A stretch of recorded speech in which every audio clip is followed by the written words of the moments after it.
So, today, magluluto tayo ng ano lang, para lang siyang sauté na merong pechay bagyo, meron tayong bok choy, meron tayong bawang at sibuyas at mushroom. So, lalagyan lang natin siya ng ano ngayon, oyster sauce, yun lang, tsaka asin, tsaka so, ano lang to, ito, oyster sauce.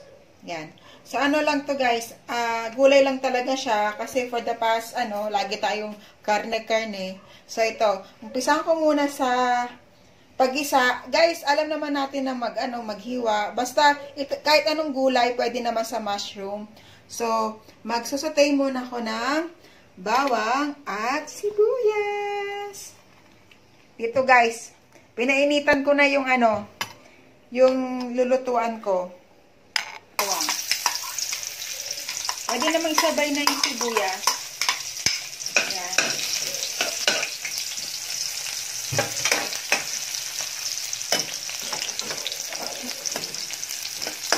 Sutayin lang natin guys.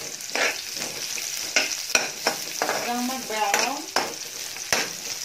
Tapos, actually, pwede na natin isabay yung mushroom. Kasi walang lasa yung mushroom. Lalagyan pa natin yan ng asin. Ano lang to guys, can lang to na bottle mushroom. At lalagyan natin ng asin at saka pepper.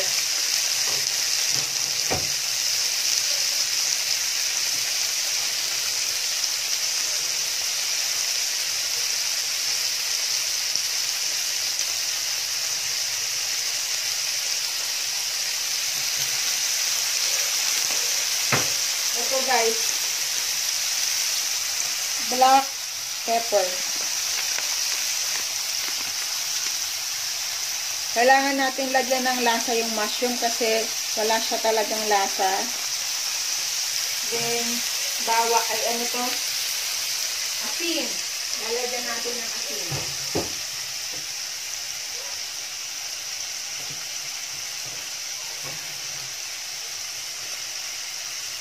Ito guys, asin.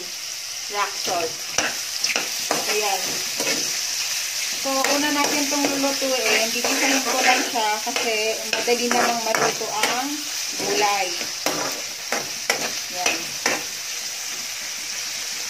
Yun guys, itong mushroom, masarap naman talaga ito pang vegetarian siya. Kahit, pwede mo naman siyang ihalo talaga sa kahit inisa. Yung mga naturally picked na mushroom, yung malalaki yung ginagamit sa mga shiitake mushroom, mga ganon, pwede rin naman yung gamitin nyo. Kung, ito lang yung preferred ko kasi, una, hindi ko naman alam paano maginis ng ibang mushroom. So, tapos, hindi ko rin kilala lahat. Ito lang alam ko, bottle mushroom. Tsaka yung shiitake mushroom. Kasi may paraan yan ng paglilinis. Hindi naman ako expert doon. So, yan.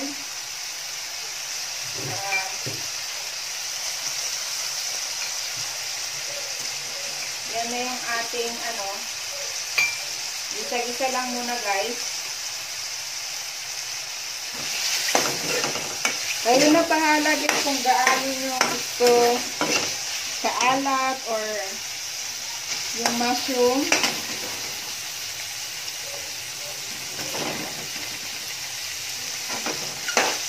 Yan. Tapos, pwede na natin sigurong lagyan ng konting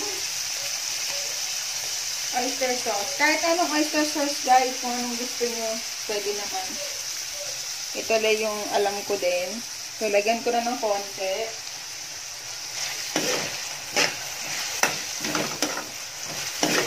Yung iba siguro lalagyan nila ng butter. Pero ako hindi ko nalalagyan ng butter, guys. Okay na ako dito. Bawas taba. Hindi na to healthy. Hindi na to healthy ng gulay. Yan. So, hintayin ko lang, guys, na mag-brown pa at maging translucent yung bawang at sibuyas natin. Balikan ko kayo mamaya. Guys, yan na yung ating mushroom. Luto na siya. Paano natin masasabi na luto na siya? Una sa lahat, guys, medyo na siya, yung medyo brown na siya, saka talagang sobrang lambot na niya. Magtatanggal na yung yung stem niya ito. Yan. Pwede nyo rin namang tansyahin, mga 10 minutes, yan guys, wala na yan. So, lalagay na natin ang ating pechay bagyo.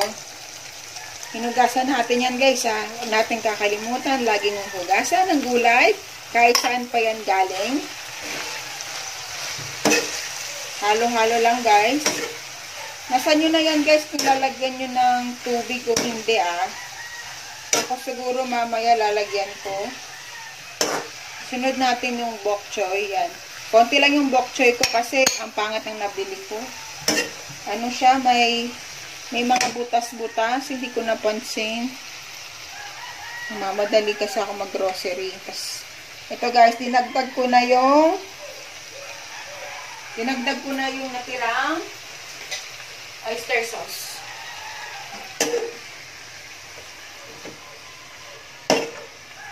Yan. Haluin lang natin siya.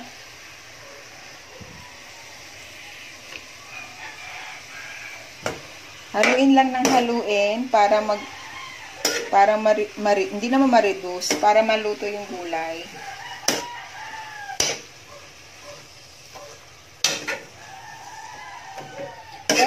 Actually guys, medyo healthy to. Hindi ko masasabi sobrang healthy kasi hindi naman to steam. Ginisa natin. Pero at least hindi siya baboy. Mushroom siya. Tapos marami ding gulay. Madali naman tong lutuin. Sobrang ikli talaga nito. Hindi ko naman na inano yung pag-prepare. Basta, ang ingredients lang natin, sibuyas, bawang, mantika, black pepper, asin, bok choy, or pechay bagyo. Depende sa inyo kung anong green leafy vegetables yung gusto nyo. Ayan na guys, medyo na siya.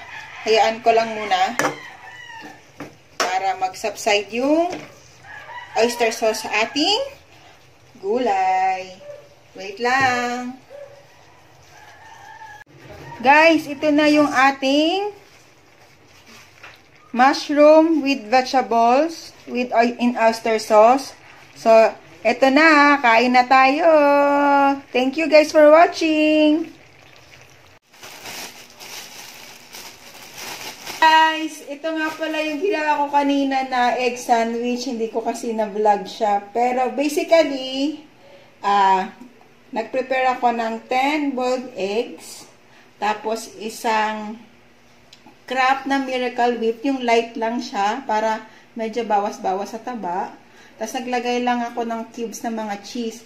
Pero ideally, pwede mo din siyang lagyan ng white onion pero walang available ngayon. So, yan yung aking version of egg sandwich. Samahan mo ng wheat bread. O kaya, white bread. Basta kung saan ka maligaya. Pero kung gusto mo ng healthy, mag-wheat bread ka. Yan. So, yan guys. Yan. Wheat bread tong gamit ko.